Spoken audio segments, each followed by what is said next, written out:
Osmania university ప్రధాన గ్రంథాలయం నుంచి ఆర్ట్స్ కళాశాల వరకు తెలంగాణ రక్షణ సేన విద్యార్థి విభాగం నాయకులు విద్యార్థులు భారీ ర్యాలీ చేపట్టారు. నీట్ పేపర్ లీకేజీపై పారదర్శక దర్యాప్తు చేపట్టి బాధ్యులను కఠినంగా శిక్షించాలని డిమాండ్ చేశారు. విద్యార్థుల భవిష్యత్తుతో చెలగాటమాడే ఘటనలను అరికట్టేందుకు కేంద్ర ప్రభుత్వం తక్షణ చర్యలు తీసుకోవాలని నినాదాలు చేశారు. ర్యాలీలో పెద్ద సంఖ్యలో విద్యార్థులు పాల్గొన్నారు.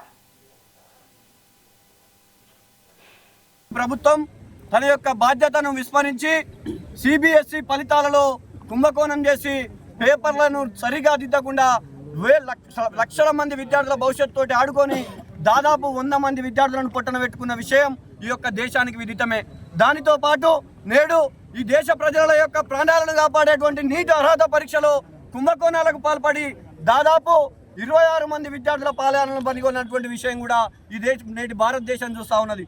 అయితే ఈ మొత్తం ఎపిసోడ్లో బీజేపీ ప్రభుత్వం కేంద్ర ప్రభుత్వం ఎక్కడ కూడా తమ యొక్క బాధ్యతను నిర్వర్తించకుండా కేవలం తమ యొక్క పబ్బం గడుపుకోవడానికి ఈ దేశంలో ఉన్నటువంటి ప్రజలపైన విద్యార్థులపైన లేదంటే వారి గురించి మాట్లాడినటువంటి వాళ్ళపైన దేశద్రోహం ముద్ర వేస్తూ వారిని కట్టడి చేసే ప్రయత్నం చేస్తూ ఉంది తప్ప తమ యొక్క తప్పును ఒప్పుకొని ఈ దేశ ప్రజలకు క్షమాపణ చెప్పడానికి సిద్ధంగా లేదు.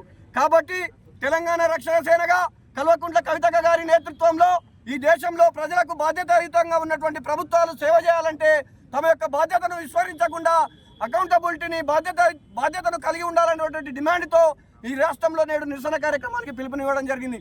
కాబట్టి తక్షణమే ఈ దేశంలో ఉన్నటువంటి ప్రధానమంత్రి నరేంద్ర మోడీ దేశ భవిష్యత్తు అనేటువంటి విద్యార్థులకు క్షమాపణ చెప్తూ విద్యాశాఖ మంత్రి అయినటువంటి ధర్మేంద్ర ప్రధాన్ను కేబినెట్ నుంచి తప్పించాలని చెప్పేసి తెలంగాణ